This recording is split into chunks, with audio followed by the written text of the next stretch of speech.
Law 1. Never outshine the master. One of the laws of power, 48 laws of power, is never outshine the master. It's true. So if you go meet with a really important person, you go, oh, you know what? I'm going to give you a chance. If you double my sales for a week, I'm going to give you a chance. You'd be like, oh yeah, okay, fantastic. And you can sit there and pretend you don't realize this dude's about to make a bunch of money off you. Okay, great. You don't want to be too smart. If you're smarter than the dude, it's going to piss him off. I've had this a few times myself. I've had people come to me and they say this, and I say, well, let's do it this way. They go, no, this, and this. I'm like, bro, you're the one approaching me. I've got more money than you. You're trying to do business. Don't come at me and tell me how things are. You have to be super careful with that because people's egos, an ego is more than enough to stop someone doing business with you. They'd rather lose money than damage their ego. People are in jail over their ego. Jail's full of egos. You insult someone, they shoot you in the head. That's how important a man's ego is to him. So you want to come along and start insulting people and go, no, this, or no, you're going to be making lots of money off me then. What am I going to get? That's not how you network. You got to play the fool sometimes. Yeah, great. That's a really good idea. I'm happy to do that for you. Yeah, great. Be careful. So very often people who come to you, they want something from you. If they're lower down, you have to change that to your favor. Law 2. Never put too much trust in friends. Learn how to use enemies. This was when I was young. I was about 23 years old. I had a new girlfriend. Her name was Carrie. And her ex-boyfriend, I stole her from her ex-boyfriend. And if you're a man, you understand that no woman's truly single. You're always stealing her from some other guy, or she's still half talking to her. If they're beautiful. Oh, bro, she's half talking to her ex, or she's dating 10 guys. You're always out competing other men, right? So stole her from some dude. Dude got heartbroken, had no emotional control, like all the things we talked about. I was at her house. My car was outside her house. I was with my boy, Tony, my ex-friend. Me and Tony are in her house. She's talking to her friend. I'm talking with Carrie. We're all having fun. It's Friday night. 4 cars pull up. Boom, boom, boom, boom. These 6 guys get out with hammers. Knock on the door. It's her ex-boyfriend. Carrie starts panicking. He's crazy. He's crazy. I was like, listen, relax. I go outside with Tony. There's 6 guys with hammers. It's me and Tony, right? And he goes, bro, I don't even give a fuck about Carrie, but you're going to say sorry to me. I said, sorry for what? Because you stole my girl. You're going to say sorry. And then we'll just go away. I said, I'm not going to lie to you, my friend. I'm not sorry for fucking anything. I'm not going to lie to you. I'm sorry. And then my friend Tony next to me. And when I said that, I swear to God, when I said that in real time, because I don't take my eyes off the enemy, right? There's 6 of them, but they're all facing me directly. So I was looking in their eyes directly. When I said that, I saw all of their eyes go, shit. You ain't going to say sorry. So now we have to actually attack him with hammers. Do we actually want to attack him? At the time, I was British kickboxing champion. I was known in my town. They knew it was going to be messy, right? And I had one hand behind my back as well. I had nothing in it. I had nothing in it. Who knows what's back there? You had to do something, right? So they're looking at me and they're like, fuck's sake. We thought he'd say sorry and he didn't. Now what do we do? And Tony pipes up. Fucking dickhead Tony. Hey man, why don't you just say sorry? And as he said that, I saw all of their faces almost lit up. Because he inspired, the other team showed weakness, inspired weakness on our side. And from complete capitulation, they were now brave again. Because Tony ran his mouth. I swear on my father's grave, I'm standing there. Tony said that. I turned, I fucking smacked him, strained his mouth, knocked him out cold. Tony, Doug. Tony, my own friend, my own teammate against the 6. I knocked him out cold. I don't need you now, Tony. I knocked him out. I said, fuck him and fuck you. I'm in the house. And I walked in the house and I saw them all stand around outside with hammers, look at Tony asleep, and go back in the cars and fuck off. Law 6. Court attention at all cost. You need to find a way to get attention. Because all advertising is buying attention, which is fine. But buying attention is more expensive than getting attention for free. And when I say for free, I mean free financially. Getting attention is still going to take time with your money. But you need to find a way to get attention. I think you already understand this. You already understand viral marketing, no such thing as bad press, blah, blah, blah.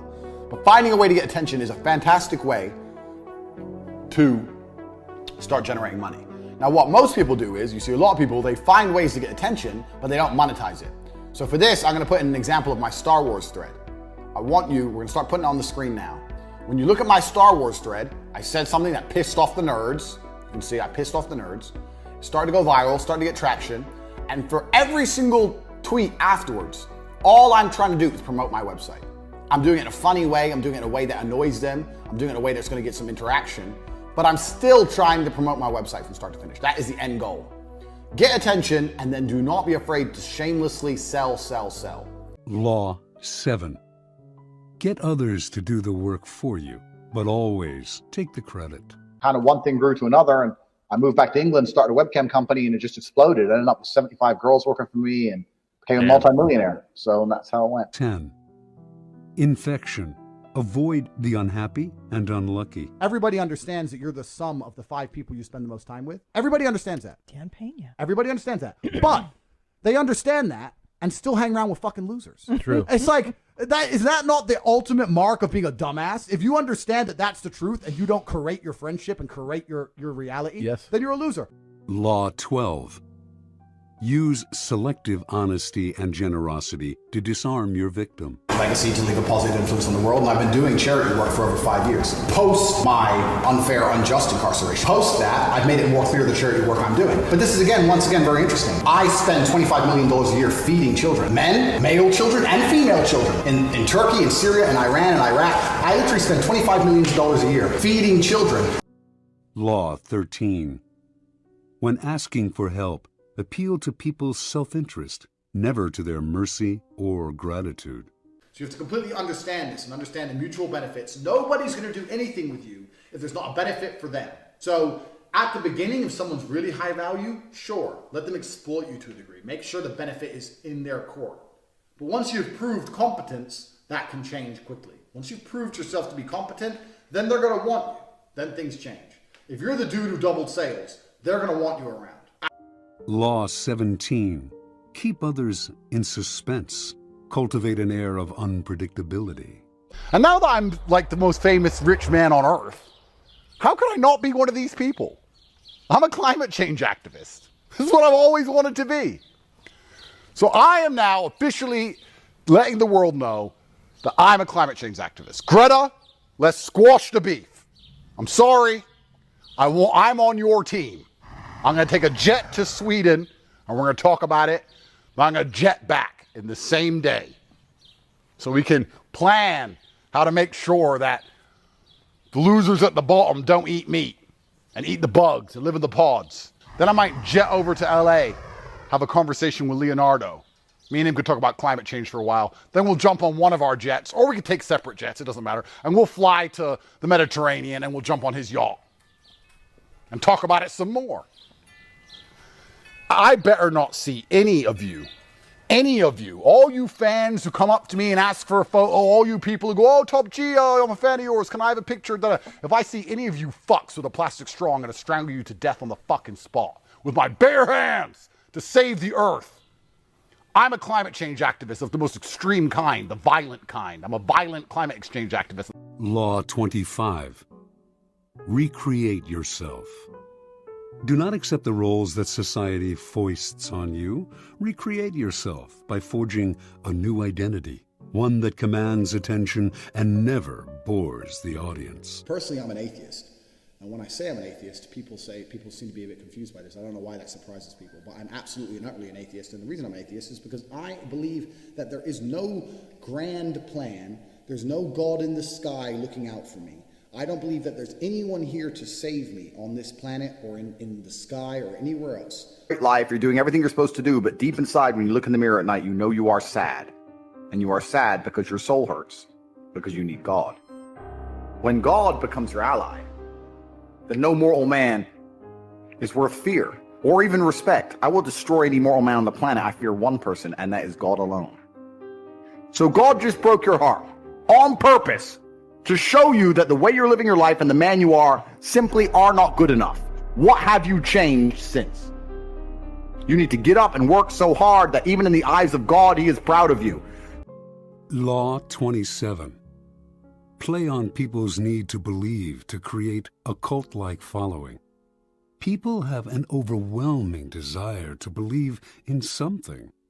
Become the focal point of such desire by offering them a cause, a new faith to follow. Keep your words vague but full of promise. Emphasize enthusiasm over rationality and clear thinking. Give your new disciples rituals to perform. Ask them to make sacrifices on your behalf. In the absence of organized religion and grand causes, your new belief system will bring you untold power. Hustle's University, my school, which teaches 18 modern wealth creation methods.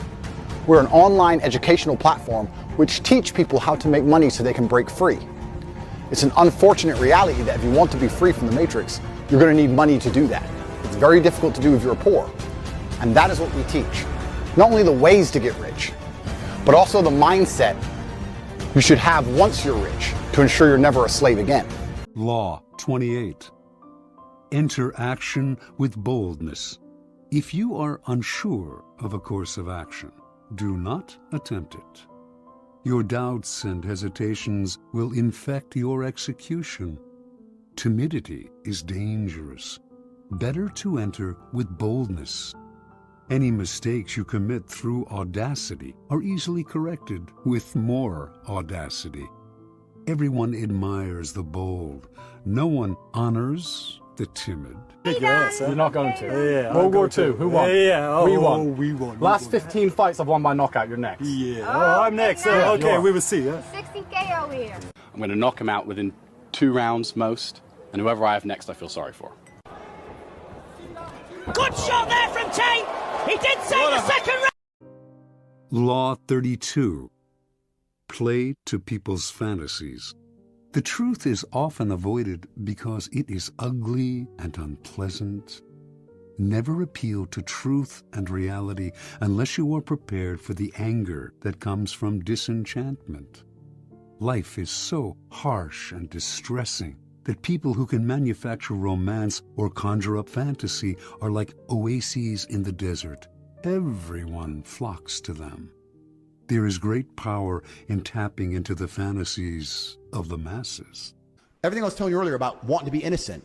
They're saying, oh, I've been here, I've been there. I'm like, shut the fuck up. You're talking to some dude. He doesn't want to hear where you've been. He knows you can't be a 10 talking about how you've been to Dubai to some fucking dude in Minnesota who's fat. He ain't going to ever believe that he's going to get you that way. You gotta lie to him.